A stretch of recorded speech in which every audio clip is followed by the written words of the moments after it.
പത്രപ്രവർത്തകരെ, നിങ്ങൾക്ക് ശുഭദിനം. കർത്താവിനെ സ്തുതിക്കുന്നു. എന്റെ പേര് ബിഷപ്പ് ആമോസ് വാൻഡേര. മാനസാന്തരത്തിന്റെയും വിശുദ്ധിയുടെയും ശുശ്രൂഷയുടെ ജനറൽ മേൽവിചാരകനും അഡ്മിനിസ്ട്രേറ്റീവ് സെക്രട്ടറിയുമാണ്. മാനസാന്തരത്തിന്റെയും വിശുദ്ധിയുടെയും ശുശ്രൂഷയുടെ നേതൃത്വമായാണ് ഞങ്ങൾ ഇവിടെയുള്ളത്. പള്ളികളുടെ നിയന്ത്രണവുമായി ബന്ധപ്പെട്ട് ഞങ്ങളുടെ നിലപാടും പ്രസ്താവനയും നൽകാനും ഞങ്ങൾ ഇവിടെയുണ്ട്. കെനിയയിലെ പള്ളികളുടെയും മറ്റ് ആരാധനാലയങ്ങളുടെയും നിയന്ത്രണത്തിനായി വാദിക്കുന്ന സമീപകാല നിർദ്ദേശങ്ങളും പൊതു പ്രസ്താവനകളും സഭ ശ്രദ്ധിച്ചു.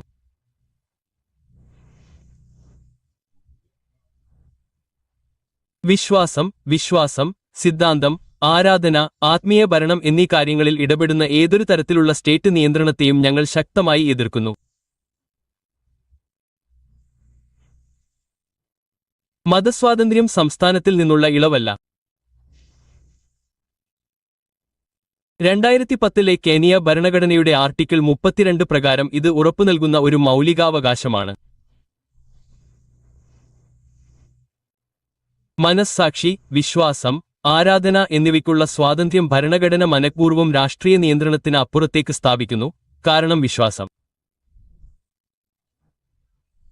മനുഷ്യന്റെ അന്തസ്സിന്റെയും ബോധ്യത്തിന്റെയും ഉള്ളിലാണ്. പ്രസംഗം, സിദ്ധാന്തം, വിളി അല്ലെങ്കിൽ ആത്മീയ നേതൃത്വം എന്നിവയിൽ ഇടപെടുന്ന രീതിയിൽ സഭകളെ നിയന്ത്രിക്കാനുള്ള ഏതൊരു ശ്രമവും ഭരണഘടനാ വിരുദ്ധവും നിയമവിരുദ്ധവും അസ്വീകാര്യവുമാണ്.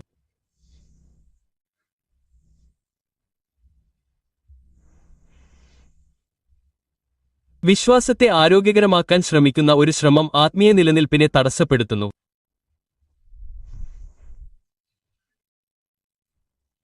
സർക്കാരിന് ഇടപെടാൻ കഴിയാത്ത ഒരു രാജ്യം.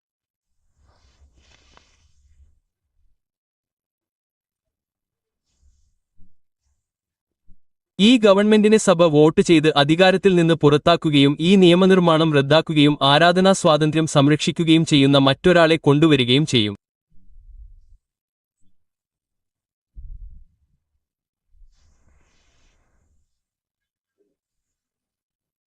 ആളുകൾ ഇവിടെയും മരിക്കാൻ കാരണമായ സർക്കാർ ഏജൻസികളുടെ പരാജയം സഭയെ ഇരകളാക്കാൻ ഉപയോഗിക്കരുത്.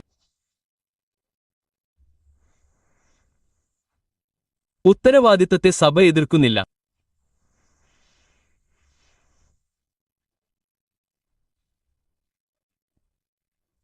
കെനിയൻ നിയമത്തിന്റെ ചട്ടക്കൂടിനുള്ളിൽ പ്രവർത്തിക്കുന്ന പള്ളികൾ ഇതിനകം രജിസ്ട്രേഷൻ നിയമങ്ങൾ, സാമ്പത്തിക നിയന്ത്രണങ്ങൾ, ക്രിമിനൽ നിയമം, കുട്ടികളുടെ സംരക്ഷണ നില, തൊഴിൽ നിയമങ്ങൾ, പൊതുവായ എല്ലാ നിയമങ്ങൾ എന്നിവയ്ക്ക് വിധേയമാണ്.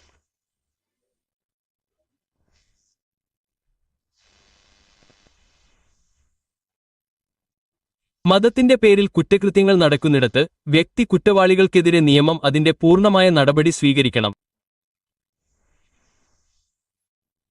ക്രിമിനൽ പെരുമാറ്റം നിർണായകമായി വിചാരണ ചെയ്യപ്പെടണം. എന്നാൽ വിശ്വാസം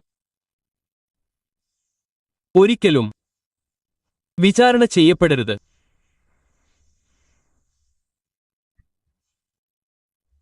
മുഴുവൻ ക്രിസ്ത്യൻ വിശ്വാസത്തെയും നിയന്ത്രിക്കാനോ ലൈസൻസ് ചെയ്യാനോ മേൽനോട്ടം വഹിക്കാനോ ന്യായീകരണമായി കുറച്ച് വ്യക്തികളുടെ ഒറ്റപ്പെട്ട ദുഷ്പ്രവൃത്തികളെ ഉപയോഗിക്കാൻ ശ്രമിക്കുന്ന അപകടകരമായ ആഖ്യാനത്തെ ഞങ്ങൾ നിരസിക്കുന്നു.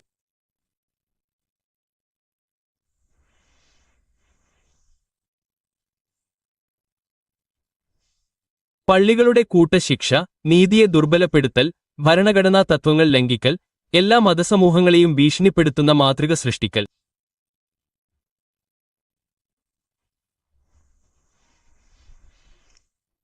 വിശ്വാസത്തെ നിയന്ത്രിക്കുന്നതിലൂടെ മതത്തിന്റെ ദുരുപയോഗം പരിഹരിക്കപ്പെടുന്നില്ല. നിയമം നടപ്പിലാക്കുന്നതിലൂടെ ഇത് പരിഹരിക്കപ്പെടുന്നു. കെനിയയുടെ ധാർമ്മിക, സാമൂഹിക, ദേശീയ ജീവിതത്തിന്റെ ഒരു നെടുംതൂണായി സഭ തലമുറകളായി നിലകൊള്ളുന്നു.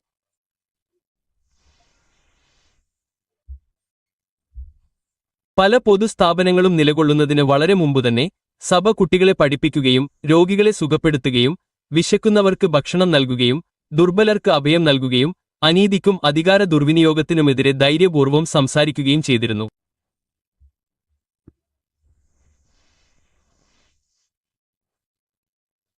അമിത നിയന്ത്രണത്തിലൂടെ സഭയെ ദുർബലപ്പെടുത്താനുള്ള ശ്രമങ്ങൾ, പലപ്പോഴും വലിയ വില നൽകിക്കൊണ്ട്, ജനങ്ങളോടൊപ്പം സ്ഥിരമായി നിലകൊള്ളുന്ന ഒരു ധാർമ്മിക ശബ്ദത്തെ നിശബ്ദമാക്കാൻ സാധ്യതയുണ്ട്.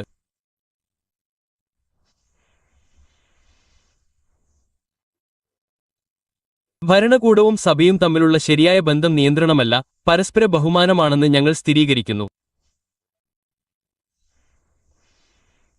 ഭരണകൂടം നിയമത്തിലൂടെ ഭരിക്കുന്നു. മനസ്സാക്ഷിയിലൂടെ സഭ മേയിക്കുന്നു. ഒരു ശുശ്രൂഷകനായി ആരാണ് യോഗ്യത നേടുന്നത്? സ്വീകാര്യമായ പ്രസംഗം എന്താണ് അല്ലെങ്കിൽ വിശ്വാസം എങ്ങനെ പ്രകടിപ്പിക്കണമെന്ന് നിർവചിക്കാനുള്ള ഭരണകൂടത്തിന്റെ ഏതൊരു ശ്രമവും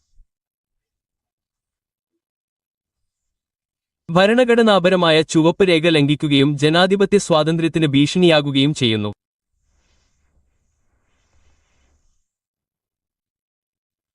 അതിനാൽ മതത്തിന്റെ ഭരണകൂട നിയന്ത്രണത്തിന് തുല്യമായ നിർദ്ദേശങ്ങൾ ഉപേക്ഷിക്കാനും നിലവിലുള്ള നിയമങ്ങൾ ന്യായമായും സ്ഥിരതയോടെയും നടപ്പിലാക്കാൻ പ്രതിജ്ഞാബദ്ധരാകാനും ഞങ്ങൾ സർക്കാരിനോടും എല്ലാ നയരൂപീകരണ നിർമ്മാതാക്കളോടും അഭ്യർത്ഥിക്കുന്നു.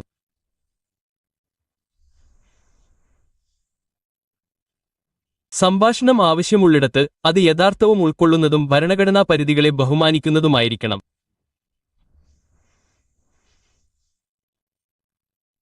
സഭ സമഗ്രത, ഉത്തരവാദിത്തം, ബഹുമാന്യരുടെ സംരക്ഷണം എന്നിവ ഉയർത്തിപ്പിടിക്കുന്നത് തുടരും. എന്നിരുന്നാലും ഭരണകൂട ഇടപെടലില്ലാതെ ദൈവത്തെ ആരാധിക്കാനും പ്രസംഗിക്കാനും വിശ്വസിക്കാനും സേവിക്കാനുമുള്ള സ്വാതന്ത്ര്യത്തെ ഞങ്ങൾ ക്ഷമാപണമില്ലാതെ സംരക്ഷിക്കും.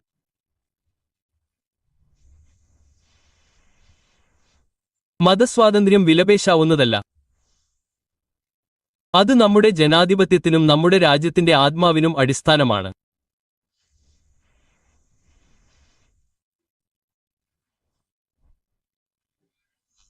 മാനസാന്തര വിശുദ്ധി മന്ത്രാലയത്തിലെ നാഷണൽ കൗൺസിലിലെയും കോളേജ് ഓഫ് ബിഷപ്പുമാരുടെയും 737 അംഗങ്ങളുടെയും കെനിയ രാജ്യത്തുടനീളമുള്ള 3400-ലധികം പള്ളികളുടെയും പേരിൽ ഈ പത്രക്കുറിപ്പ് പുറപ്പെടുവിച്ചിരിക്കുന്നു.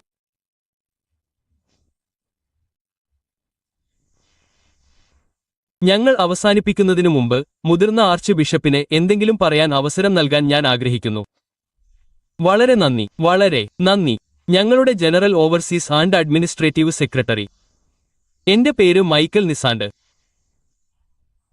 ഞാൻ മാനസാന്തര വിശുദ്ധി മന്ത്രാലയത്തിന്റെ സീനിയർ ആർക്ക് ബിഷപ്പാണ്. ഇന്ന് ഞങ്ങൾ ഇവിടെ മാനസാന്തര വിശുദ്ധി മന്ത്രാലയമായി പറയുന്നത് വളരെ ഉറച്ചതും വളരെ വ്യക്തവുമാണ്. സഭയുടെ കാര്യങ്ങളിൽ ഒരു സംസ്ഥാന ഇടപെടലും ഞങ്ങൾ സഹിക്കില്ല, സഹിക്കാനും കഴിയില്ല.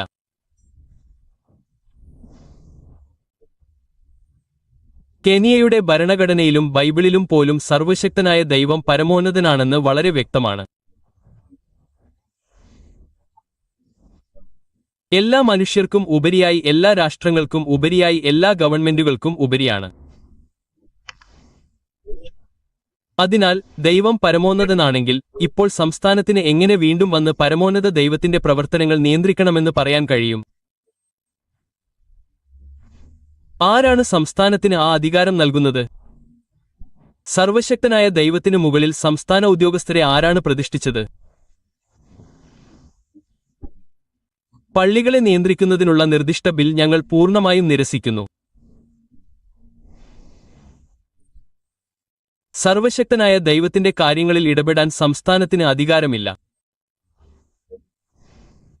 ബൈബിൾ പോലും വളരെ വ്യക്തമാണ്.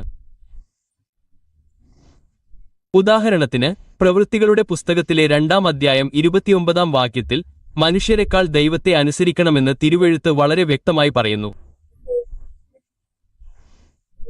ദൈവം മനുഷ്യർക്കും ഈ ലോകത്തിലെ അധികാരികൾക്കും മീതെയാണ്, എല്ലാ ഗവൺമെന്റുകൾക്കും മീതെയാണ്, എല്ലാ രാജാക്കന്മാർക്കും മീതെയാണ്.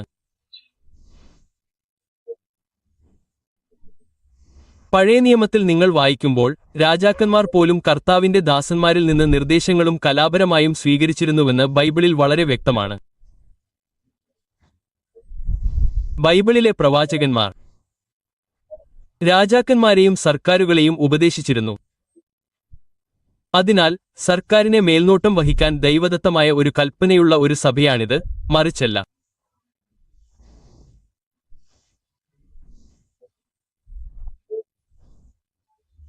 ക്രിമിനൽ പ്രവർത്തനങ്ങളിൽ ഏർപ്പെടുന്ന ചില കുറ്റവാളികൾ, ചില വ്യക്തികളുണ്ടെങ്കിൽ, അവർ പാസ്റ്റർമാരായി വേഷം ധരിക്കുന്നുണ്ടെങ്കിൽ, നിയമത്തിന്റെ പൂർണ്ണ ശക്തി പ്രയോഗിക്കണം. പക്ഷേ ഇത് രാജ്യത്തെ മുഴുവൻ ക്രിസ്തുമതത്തെയും കുറ്റവാളികളാക്കാനും ഇരകളാക്കാനും ആർക്കും അവകാശം നൽകുന്നില്ല.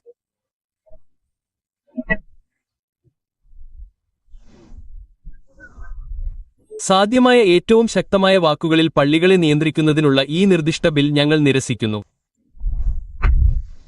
നന്ദി.